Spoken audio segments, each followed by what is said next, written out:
Antes do remédio, o diagnóstico. Antes do remédio, o diagnóstico. Eu quero ler com você Jeremias 8, 18 a 22, que diz o seguinte: se eu pudesse consolar-me na minha tristeza. O meu coração desfalece em mim. Eis a voz do clamor da filha do meu povo, da terra muito remota. Não está o Senhor em Sião? Não está o Senhor em Sião? Não está nela o seu rei? Por quê? Por que me provocaram a ira com as suas imagens e esculturas, com vaidades estranhas? Passou a cega, findou o verão, e nós não estamos salvos. Estou quebrantado pela ferida da filha do meu povo. Ando de luto. O espanto se apoderou de mim. Porventura não há bálsamo em Gileade? Ou não há médico? Por que, pois, não se realizou a cura da filha do meu povo? O diagnóstico antes do remédio. Ou antes do remédio, o diagnóstico, né? O contrário. Antes da gente entender o remédio, a qual usar, precisamos compreender qual é o motivo da doença. Ou mesmo, qual é a doença? Existe uma razão pela qual um médico sério, não começa uma consulta entregando medicamento. Antes, ele tem que descobrir o que está acontecendo comigo e com você. O médico examina, não é mesmo? Pergunta, observa, investiga, solicita vários exames. Procura compreender os sintomas, te ouve com atenção. E somente depois estabelece um diagnóstico. E decide qual tratamento é mais adequado para mim e para você. Nenhum médico sensato, bom médico, né? Entra no consultório dizendo, toma isso. Por quê? Porque é de última geração, porque é bom, sem saber primeiro o que você tem e o que você está passando. Ou nenhum paciente sensato diz, doutor, não importa o que eu tenha, apenas me dê aí qualquer remédio. Qual remédio que o senhor tem aí melhor? A minha receita é esse. Seria um absurdo, não? Uma insensatez para os dois lados. Da mesma maneira, ninguém deveria entrar diante de Deus pedindo apenas alívio, sem permitir que o Senhor revele a raiz do problema. É isso que o Senhor quer fazer. Revelar para mim e para você a raiz do problema. Antes mesmo de dar para mim e para você um diagnóstico. Antes de te dar o remédio adequado. Essa é exatamente a lógica que encontramos no livro de Jeremias. E é sobre Jeremias que nós vamos estar falando daqui todo esse tempo. Antes de Jeremias perguntar, não há bálsamo em Gileade, não há remédio em Gileade, não há médico em Gileade. Ele passa boa parte da tua mensagem mostrando por que a filha do povo está ferida. Por que você está ferida? Antes do remédio existe uma doença. Antes da restauração existe uma ferida. Antes da cura existe um diagnóstico. Que muitas das vezes nem eu nem você, a gente não procura saber. A gente vem para a casa do Senhor clamando alívio. Mas o Senhor quer nos levar a saber por que da doença. Muitas pessoas conhecem Jeremias 8, 22. Isoladamente. Conhece a frase, não há bálsamo em Gileade? Né? Com certeza vocês já ouviram essa frase. Não há bálsamo em Gileade. Usa essa expressão para uma fala de cura. Amém? De restauração, de esperança, de solução. Isso é legítimo, queridos. E fazer essa aplicação pastoral a partir dessa imagem é legítima, é isso mesmo, é para restauração, é para cura. Mas Jeremias não está simplesmente oferecendo uma frase bonita para alguém que está passando uma dificuldade.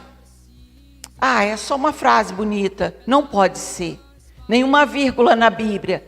É para que a gente passe como se nada tivesse acontecendo. Ela pertence a mim e à tua vida. É para transformar a mim e a tua vida. A pergunta nasceu dentro de um contexto de pecado, de idolatria, de endurecimento, falta de segurança, uma segurança religiosa. Um juízo estava ali eminente.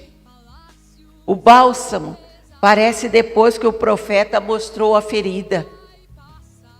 Você está disposto a expor a tua ferida para receber o teu bálsamo? Ou você só quer o alívio?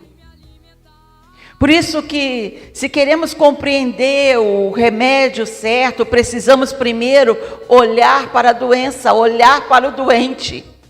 E olhar com o diagnóstico certo. Olhar com a expressão certa, trazendo a verdade do que a palavra diz. O momento mais crítico da história de Judá. Vamos falar sobre isso. Jeremias profetizou durante um período muito turbulento da história de Judá.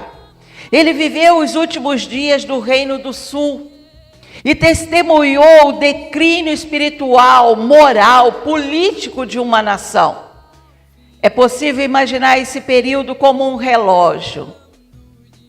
Eu não trouxe o relógio, eu ia trazer o relógio para cá. Mas é para você, pensa num relógio, imagina um relógio. Está aproximando-se a meia-noite. Está aproximando-se. O tempo está acabando, pensa nisso. Como os últimos tempos, está chegando a meia-noite. E o juízo estava se aproximando. A Babilônia ainda não tinha destruído Jerusalém. Ainda não havia chegado, quando Jeremias começou a anunciar suas mensagens.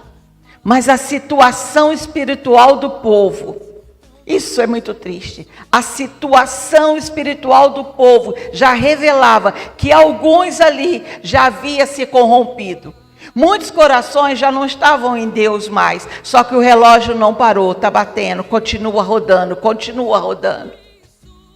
E ali existe algo que torna a história ainda mais séria. Judá já havia visto o que iria acontecer, o que acontecera com o reino do norte. Eles foram testemunhas daquilo. Foram testemunhas de quê, pastora? Israel, o reino do norte, havia sido derrotado pelos assírios, exatamente como Deus falou. Exatamente como ele já havia dito. Muitas famílias haviam sido levadas escravos. A população experimentava o peso de ser conquistada e levada para o exílio. Judá não precisava de uma nova profecia, queridos, para imaginar o que poderia acontecer.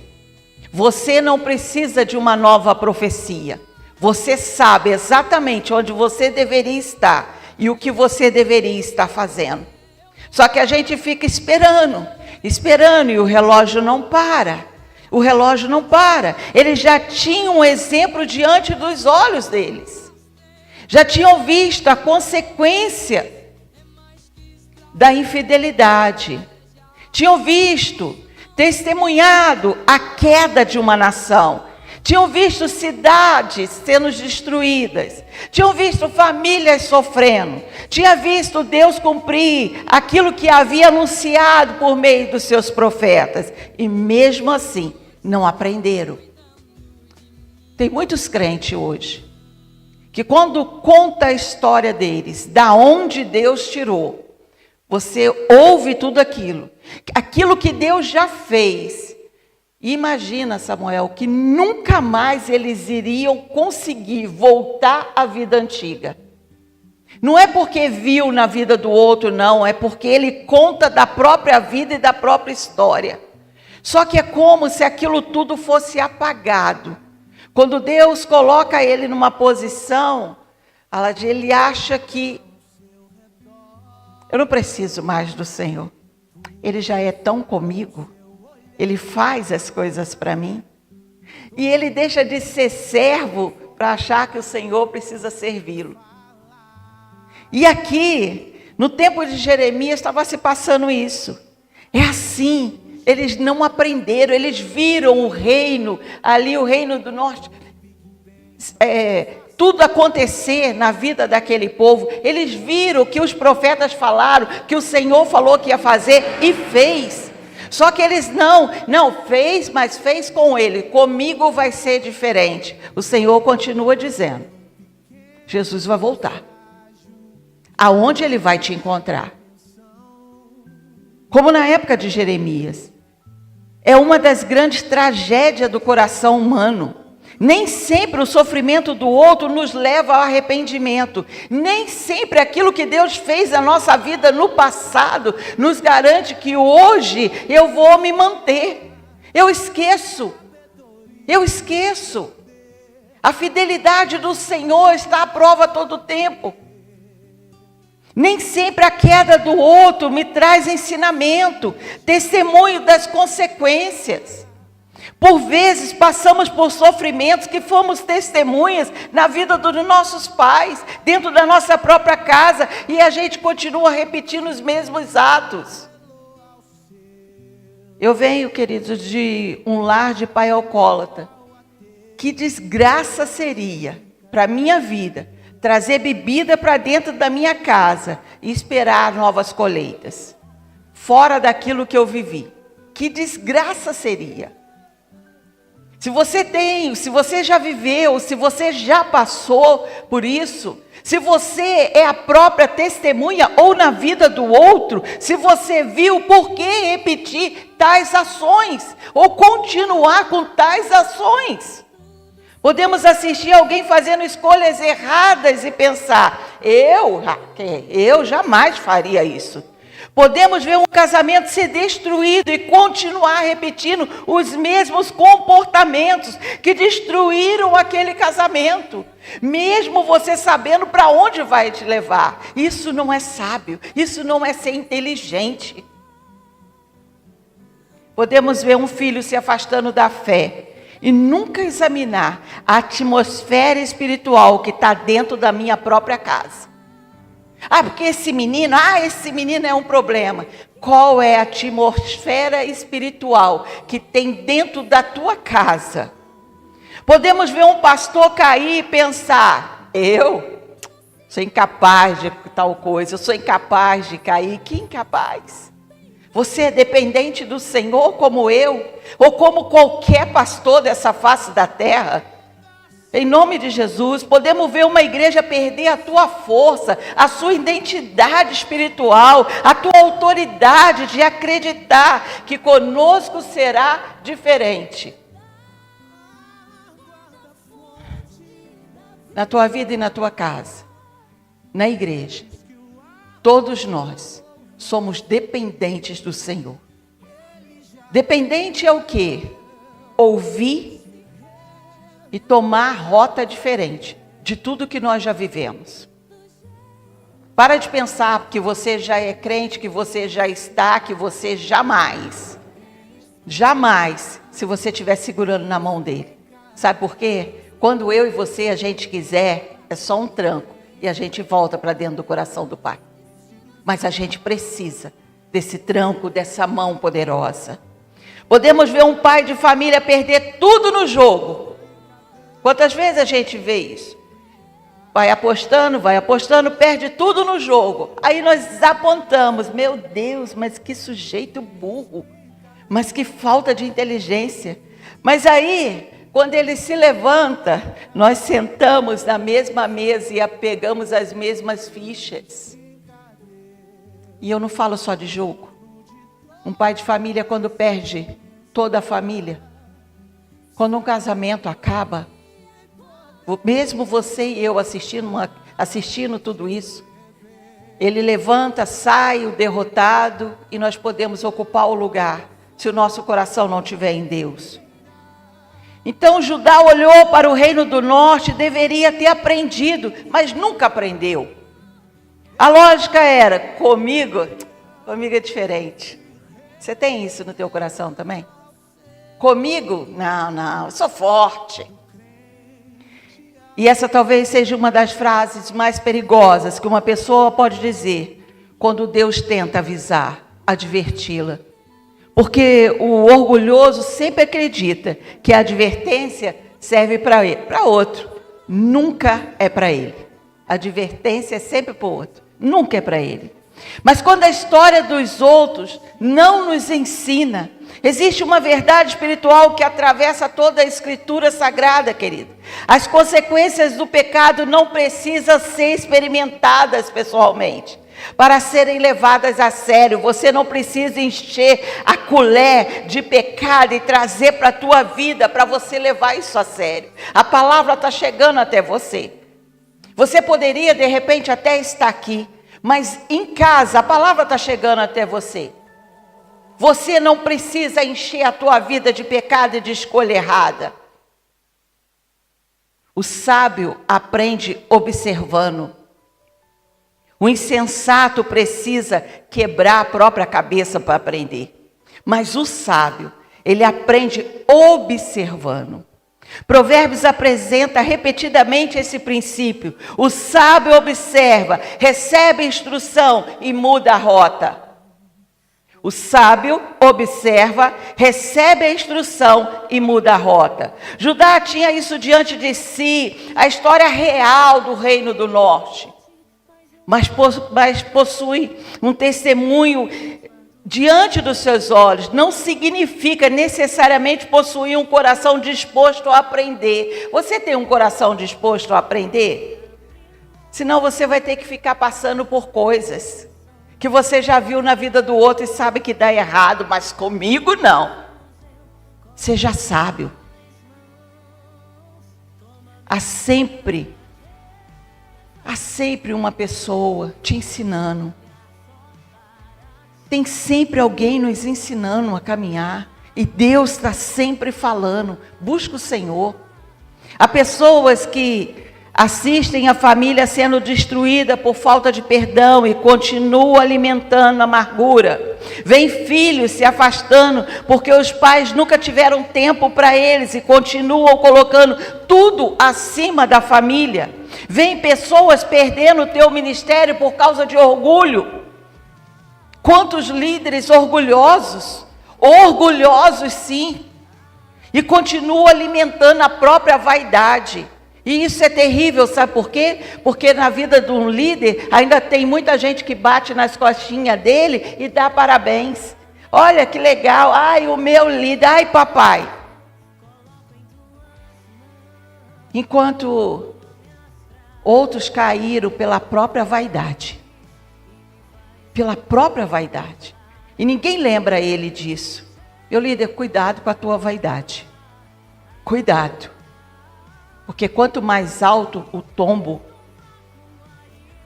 comigo não aconteceria, jamais. Aí vem as consequências espirituais terríveis. Mas aí a gente diz, comigo, jamais. Mas a palavra de Deus nos ensina que ninguém deve brincar com aquilo que Deus chama de pecado. Não brinca com isso. Paulo descreve em Gálatas 6:7. Não vos enganeis. De Deus não se zomba, pois aquilo que o homem semear, isso também se fará. Paulo utiliza a ideia de enganar-se, desviar-se, andar em erro. Ou seja, existe uma advertência contra autoilusão. Isso é uma autoilusão, queridos. Se bater aqui dói, ser humano, se beliscar dói. Autoilusão, a gente precisa de gente honesta. A gente precisa de gente que decidiu realmente seguir o Senhor e te falar a verdade. Tem um preço? É claro que tem. Talvez você não vai ter a igreja lotada. Talvez você não vai ter a igreja cheia. Mas você, quando partir daqui, servo bom e fiel. Que não falou as coisas para agradar ninguém, mas falou aquilo que a palavra diz a respeito. Então o homem pode enganar os outros, pode construir uma aparência. Como que a gente vive de aparência hoje? Pode esconder comportamentos, tratar a família de uma forma, mas na igreja trata a pessoa de outra, diferente. Pode convencer pessoas. Mas eu e você, nós não conseguimos enganar o Senhor. Esquece isso. Não tente isso. Não tem como enganar o Senhor. A semente pode permanecer escondida debaixo da terra por muito tempo, mas chegará o momento em que aquilo que foi plantado vai aparecer na minha e na tua vida. Vai aparecer.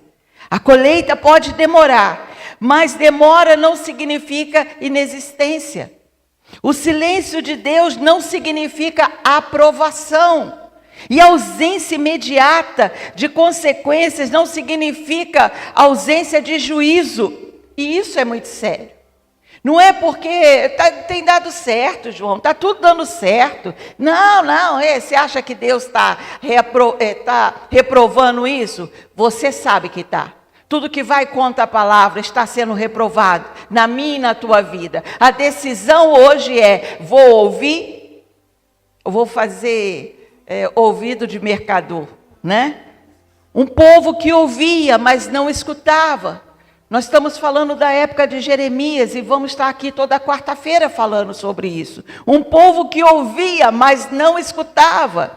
Esse é um dos aspectos mais impressionantes do ministério de Jeremias.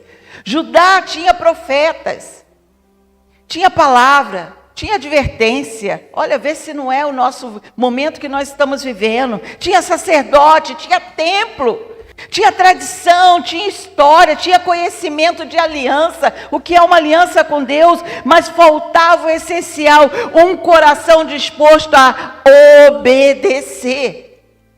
Você tem um coração disposto a obedecer ao Senhor? Durante décadas, Deus levantou homens para chamar o povo de volta. Isaías, Miqueias, Sofonias, Abacuque, Jeremias.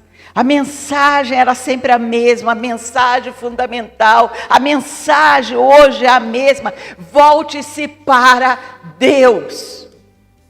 Volte-se para Deus. Ele tem um lugar para você. Tem uma cadeira aqui que é para você, preparada para você nesse tempo. Volte-se para Deus, porque o relógio não para. Hoje ainda estamos aqui te chamando, a porta está aberta, a luz está acesa, o ventilador está ligado, a cadeira é confortável, a água é gelada. E há um profeta chamando você. É tempo de voltar para o Senhor. É tempo de voltar os olhos para o Senhor. Mas o povo preferia ouvir mensagens que não perturbavam a tua falsa segurança. É aqui que nós encontramos Jeremias 6,14, que diz o seguinte: curam superficialmente a ferida da filha do meu povo, dizendo, paz, paz, quando não tem paz. Não tem paz. Você pode ganhar dinheiro lá fora, você pode ganhar nome, você pode ganhar o que você quiser. Lutando, com certeza você chega. Mas deixa eu te falar uma coisa. Chega com saúde, chega com família, chega com paz. Ou a palavra continua sendo a mesma, chamando o povo de Deus. Para de ouvir coisinhas, palavrinhas boas. Ai, toca a harpa para mim que o demônio me deixa. Não, não, não.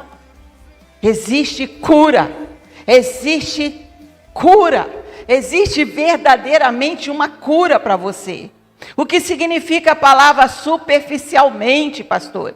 Trata de uma maneira leviana. Palavra de uma maneira leviana, superficial, insuficiente. O problema dos falsos profetas não era simplesmente ignorar que havia uma ferida ali. Eles tratavam a ferida como se fosse algo menor do que realmente era. Esse é o problema. O problema do falso profeta é diminuir aquilo. O diagnóstico era grave, era sério, como nós estamos vivendo hoje. Mas a mensagem dizia, paz, paz. Talvez é tudo que você quer ouvir. Oh, meu filho, vai dar tudo certo, vai em paz. A doença estava avançando, queridos. Mas o discurso era tranquilizador. Era como colocar um pequeno curativo sobre uma ferida tão profunda e dizer, está tudo bem, quando não estava. A família tem que estar aqui.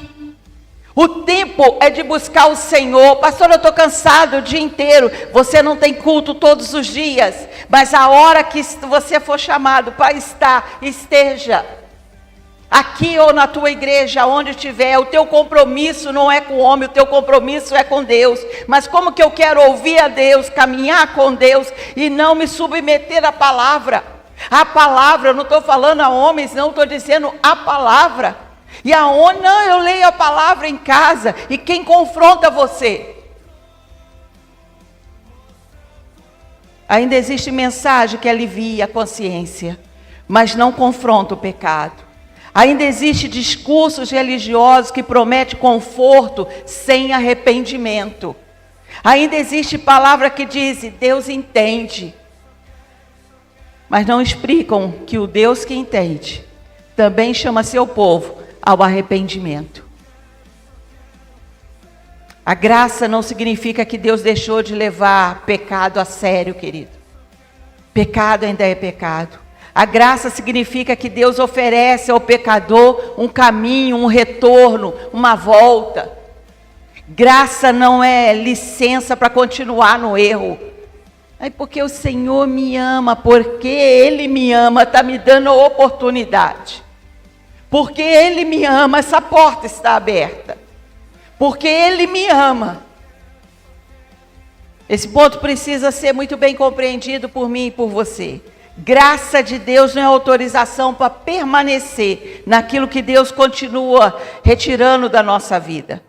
A graça não diz, continue como está. A graça diz, venha como está, mas não permaneça como está. Paulo pergunta em Romanos 6, de 1 a 2. Olha a pergunta. Que diremos, pois? Permaneceremos no pecado para que a graça seja mais abundante? De modo algum. O Evangelho não banaliza, querido, pecado. Não pode ser assim. Você não pode banalizar também na tua vida. O Evangelho oferece perdão ao pecador. Esse é o verdadeiro Evangelho. Perdão, arrependimento, uma nova vida em Cristo Jesus. Por isso, uma mensagem que consola, mas não confronta, pode ser tão perigosa quanto a mesma mensagem que conduzida sem oferecer esperança. O que eu quero oferecer para você hoje é esperança, que no tempo de Jeremias, o homem não valorizou. Ele falando como profeta, ele dizia, só que o povo não ouvia. Precisamos de duas coisas apenas hoje: verdade e graça. A verdade revela a ferida. Você tem uma ferida? A verdade vai revelar a sua ferida. A verdade diz, você, amigo, você está doente. Sua casa está doente. Sua família está doente. A verdade revela isso. A graça diz, existe um tratamento para você. A verdade revela, você pecou. Não, mais que você pecou. E a graça anuncia, existe um perdão em Cristo Jesus. A verdade não é inimiga da graça, querido. A verdadeira graça nunca precisou esconder nada da verdade. O pecado mais perigoso de um ser humano, de um crente hoje, é o coração dividido. Qual era o problema de Judá? Não era apenas idolatria, porque eles eram idólatras, não só isso, não. A idolatria era apenas mais uma manifestação de algo tão profundo. O problema deles era o coração dividido. Eles queriam Deus, mas também queriam outros ídolos. Talvez você esteja olhando para mim, assistindo isso hoje e pensando, eu até quero estar lá. Mas eu quero também A, B, C, D. Era o problema de Judá da época. Eles queriam Deus, eles ouviam a palavra de Deus, mas eles queriam também coisas pagãs. Queriam a bênção, mas não queriam a obediência. Já viu quando você vem na igreja e fecha os olhinhos assim, tão bonito, tão cheiroso, e assim você ora e levanta a mão, Senhor, eu preciso tanto, eu quero tanto, eu confio que o Senhor vai fazer. E é verdade, mas aí quando o Senhor fala assim, e a tua obediência? Eu vou fazer na tua vida, mas me entrega isso. Isso não, Senhor. Eu vou fazer na tua vida, mas para de fazer tal coisa. Aí não, Senhor. Obediência. Querem o benefício da aliança, sem fidelidade da aliança. E Deus nunca aceitou esse tipo de relacionamentos, queridos. Não, mas eu vou lá de vez em quando, eu sou amigo da igreja. Não, você não é chamado a ser amigo. Você é chamado a pertencer uma. Você é chamado, meu dedo aqui, ó, ele não é amigo do meu corpo, ele faz parte. A minha mão não pode ser amiga do meu corpo, ela faz parte. Desde o Antigo Testamento, a exigência divina era total. Olha o que diz Deuteronômio 6:5. Amarás, pois, o Senhor teu Deus de todo o teu coração, de toda a tua alma e de toda a tua força. A palavra com todo o teu coração significa todo, inteiro, completo. Não existe espaço para um coração dividido, querido. Não existe espaço para um coração dividido. Deus não está pedindo uma parte da tua vida. Me entrega só essa parte. Ele reivindica a totalidade. É tudo. Não é um Deus de domingo. E de segunda até sábado eu pertenço ao mundo. Aí eu sou do mundão. Domingo eu estou aqui, pastor. Na ceia eu estou aqui. Meu Deus, deixa eu te falar, que cara de pau, hein? Como é que você consegue? E o relógio, tique, tique, tique, não para. Não para. Não é Deus quando existe necessidade. E logo depois que a necessidade passa, vem a minha independência. Eu não quero dependência. Eu quero meu coração, a minha mente na mão dele. Abre mão disso. Quando a crise terminar, pastor, aí eu quero a minha dependência. Não é o Deus do último recurso, não é Deus do plano B. Isso aí é do homem, isso aí é meu, é você. Todo é todo. Todo é todo. Essa é a raiz do problema de Judá. Eles não haviam necessariamente abandonado toda a aparência religiosa.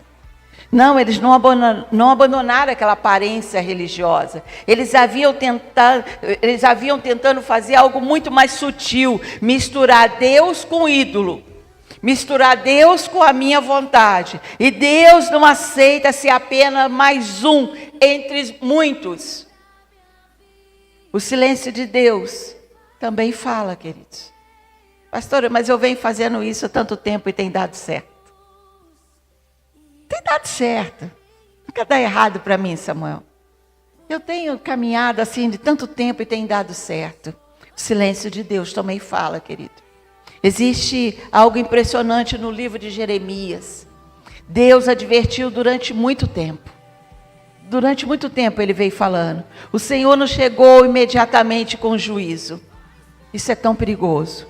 Houve paciência, houve profeta, houve chamado, houve advertência, houve oportunidade, houve tempo para arrependimento. Isso tudo revela sobre o caráter de Deus. Deus é misericordioso, Deus é paciente, mas existe uma diferença entre paciência e aprovação. Se você estiver fora da aprovação, desfrutando apenas da paciência de Deus, um dia isso acaba. Quando você menos esperar.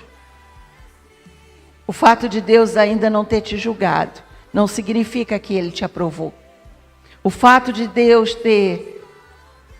não ter acontecido ontem não significa que nada irá acontecer hoje. O prédio vai dando sinal. E quando cai, é de uma só vez. E a pessoa que interpreta o silêncio de Deus como permissão, não se engane. E pensam, se Deus não fez nada, então está tudo bem. Se Deus não fez nada, queridos, deixa eu te falar, não é assim. Não é assim. Às vezes o silêncio de Deus é justamente a misericórdia que Ele está usando sobre a tua vida. Concedendo tempo para você experimentar o arrependimento. Olha que Pedro descreve, 2 Pedro 3,9. O Senhor não retarda a sua promessa, como alguns a julgam demorada. Pelo contrário, Ele é paciente para conosco, não querendo que nenhum pereça, senão que todos cheguem ao arrependimento. A demora pode ser misericórdia, apenas por misericórdia, mas a misericórdia não deve ser transformada em oportunidade para você pecar mais, ou para você não tirar esse pé da lama, essa mente da lama. Deus concede tempo para o homem, mas Ele concede tempo para que o homem volte. Amém, queridos?